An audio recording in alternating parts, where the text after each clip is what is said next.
Berachot, Mishnah Vav. Hayu yoshvin le'echol. If people were sitting and eating, kol echad v'echad mevarech le'atzmo. Everyone has to make their own blessing.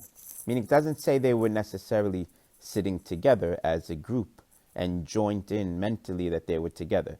They just happened to have been sitting, like maybe people at the airport. So everyone says their own blessing.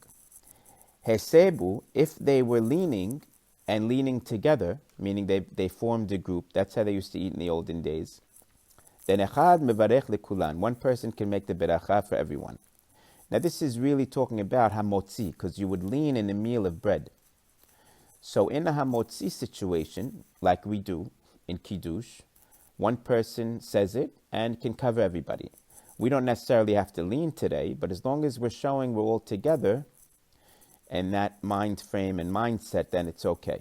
Of course, the person saying it has to have in mind that he's doing it for himself and that he's doing it for us, and the person has to be having it in mind that it's being done for him as well.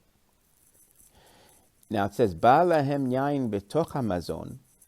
If wine comes in the middle of the meal, kol echad ve'echad mevarech le'atzmo. Everyone has to make his own blessing.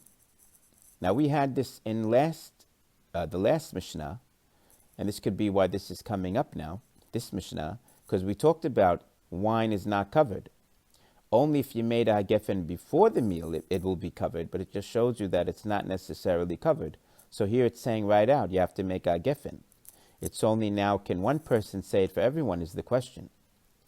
So because people are eating and they can't all answer, and maybe they don't hear the beracha, these are a couple of reasons that they give, the mefarshim, so that's why each one should make his own blessing. Now, le'achar hamazon, if it's after the meal, but again before Birkat hamazon, echad mevarech lekulam.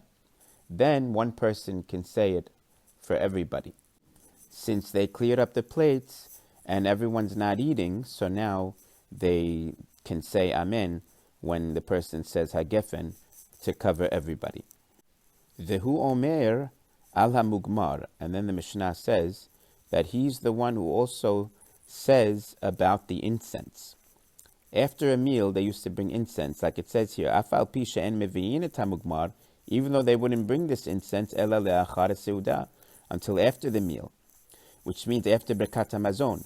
Before it said betoch hamazon or after the mazon, that meant the food, mazon, the meal. But now it's saying after the seudah, different word, so it means after the whole meal, including the beracha. So this incense, they used to do like have a smoke or something after.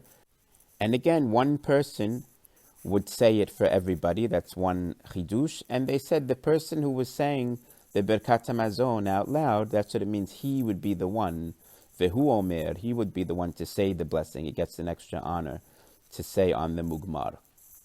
So now we see laws pertaining to who can cover other people as far as berachot are concerned.